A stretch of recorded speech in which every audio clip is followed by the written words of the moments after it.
السلام عليكم، ازيكم عاملين ايه؟ يا رب تبقوا بصحة وخير. النهاردة هعمل معاكم كيكة سهلة وبسيطة وسريعة. انا عارفة انا عملتها معاكم كذا مرة، بس زي ما انتوا عارفين ان الشتاء بيحب الكيك. زي ما انتوا شايفين المقادير سهلة وبسيطة وسريعة، وان شاء الله النهاردة تعجبكم الطريقة وتستفادوا منها. قبل ما ابتدي الفيديو بتاعي، لو كنتوا اول مرة تشوفوا قناتي يا ريت تشتركوا فيها وتفعلوا زر الجرس عشان كل ما انزل فيديو جديد تشجعوني وتدعموني وتكبروا القناة بيكم وليكم.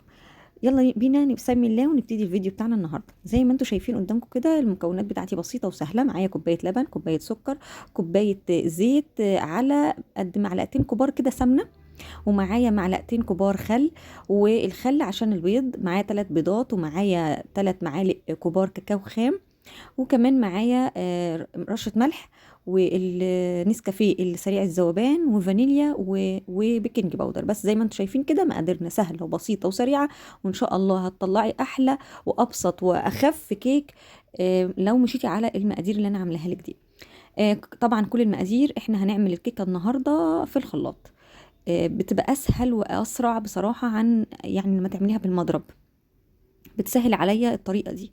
جربوها هتعجبكم طريقة الخلاط وتلاقوها سهلة وبسيطة. حطيت السكر وحطيت اللبن. اللبن كان في القشطة لازقة يعني، فقلت أفكها كده علشان أحطها، طبعا بيبقى طعمه أحلى بالقشطة.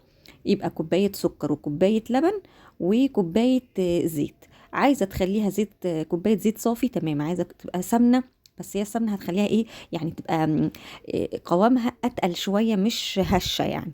او عايزة تحطي نص ونص. انا بس حطيت معلقتين كبار كده من السمنة علشان تديها برضو طعم حلو يعني، وايه وتماسك.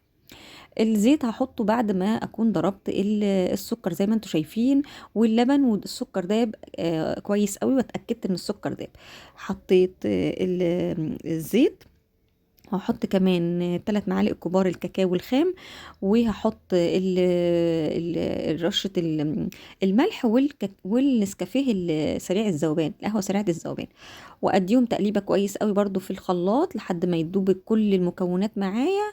وزي ما انتم شايفين اهي كل المكونات دابت. هبتدي بقى احط البيض واحط الفانيليا. تمام. هو المكونات الاولانيه اللي انا حطاها ما كنتش حاطه الدقيق. احنا هنحتاج كوبايتين من كوبايتين لكوبايتين ونص دقيق حسب طبعا الخليط اللي معاكي. يعني انت بتحطي كوبايتين وبتشوفي محتاجه النص كمان ولا مش محتاجه النص دقيق تاني، النص كوبايه الدقيق. حطيت البيض وهحط الفانيليا وهضربهم تاني برضو في الخلاط بقى، يعني حبة حلوين كده لحد ما كل المكونات تتجانس مع بعضها. ويبقى فيه فقاقيع هوا كده، دي اللي بتخلي الكيك حلو. بس كده ضربتها وفضيتها في بولة عشان نبتدي بقى نحط مع بعض الدقيق. هحط كوبايتين دقيق، وهحط باكو بيكنج باودر. زي ما انتم شايفين انا مجهزاها على جنبي. انا هحط اهو اول كوبايه وادوبها، وبعد كده احط الكوبايه التانية وندوبها برضو كويس قوي في الخليط. وبعد كده نحط في الاخر خالص البيكنج باودر. حابه اقول لكم ان انا اول ما ابتديت الفيديو معاكم يعني انا كنت مشغله الفرن على درجه حراره 180. لازم الفرن تكون سخنه، وتدخلي الكيكه فيها والفرن سخنه.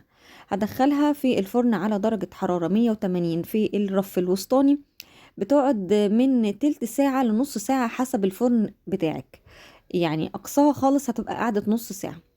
اهم حاجه ما تفتحيش عليها قبل تلت ساعه. ما تفتحيش عليها خالص، او اول ربع ساعه الاولانيه ما تفتحيش طبعا عليها خالص عشان ما تهبطش. هقلب برضو البيكنج باودر زي ما انتم شايفين كويس قوي وادوبه، ونبتدي بقى نحطه في القالب بتاعنا. عايز تحطيه في قالب زي كده، عايز تحطيه في قالب مستطيل، عايز تحطيه في صينيه عاديه براحتك. اهم حاجه تبطنيها. بطنتها بالسمنه والدقيق كويس قوي عشان ما تلزقش الكيكه في الصينيه.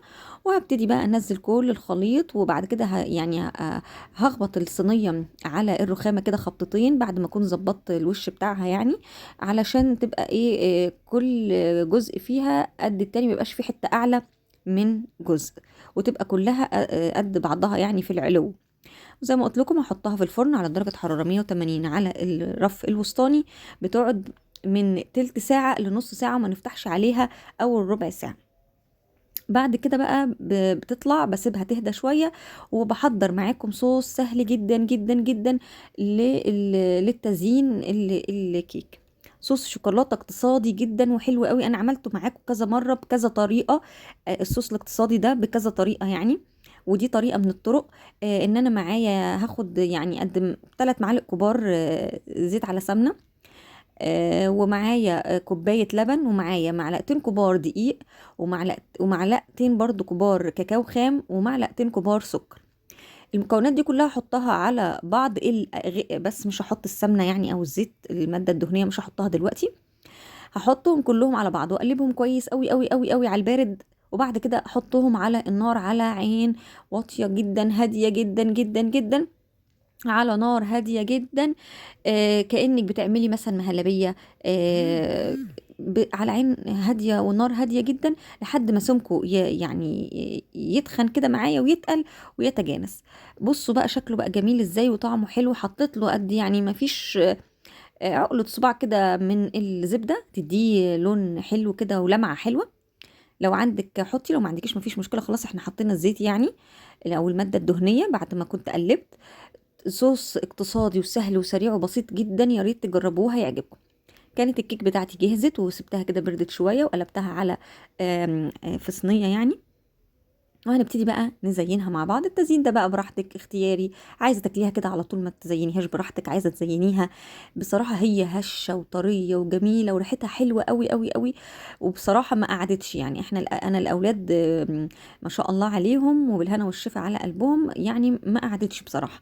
وحلوه زي ما قلت لكم في الشتاء، الكيك بيبقى حلو قوي في الشتاء يعني، كوبايه شاي، كوبايه نسكافيه، كوبايه لبن، فطار عشاء. يعني بصراحة الكيك يعني مش بيخلى من البيوت في بالذات في فترة الشتاء. طريقة سهلة وبسيطة وسريعة، والله ما خدت معانا لا وقت ولا مجهود ولا أي حاجة، وطلعنا أحلى قالب كيك جميل جدا حلو. كمان ممكن تغيري تديه للأولاد في اللانش بوكس في المدرسة بدل السندوتشات، كتغيير يعني. والتزيين زي ما انتم شايفين دي اللي بنحطها على الغريبة، كان عندي حبة فقلت أزين بيهم كده برضو الشكل جميل. طريقة سهلة وبسيطة وسريعة، ما خدتش معانا لا وقت ولا مجهود ولا أي حاجة، وطعمها جميل جدا بمكونات متوفرة في كل بيت. عملنا أحلى قالب كيك شوكولاتة. يعني مش عايزة أقول لكم يعني هش ازاي وطري وجميل قوي قوي قوي ازاي. يا رب النهارده يكون الفيديو عجبكم واستفدتوا منه. انا بس حابه كنت اقطع لكم حته كده واوريكم هي طريه يعني ازاي، طريه جدا وهشه جدا وتحفه تحفه تحفه ما شاء الله عليها، بمكونات بسيطة وسهلة. عملنا أحلى قالب كيك. يا رب النهاردة يكون الفيديو عجبكم واستفدتوا منه. لو عجبكم الفيديو يا ريت تضغطوا لايك وتسيبوا لي كومنت في التعليقات يشجعني أنزل لكم فيديوهات تانية كتير، وتفعلوا زر الجرس عشان كل ما أنزل فيديو جديد تدعموني وتشجعوني وتكبروا القناة بيكم وليكم. زي ما انتم شايفين قدامكم تحفة تحفة تحفة. شكرا ليكم وشكرا لمشاهدتكم للفيديو وشكرا لدعمكم للقناة. مع السلامة.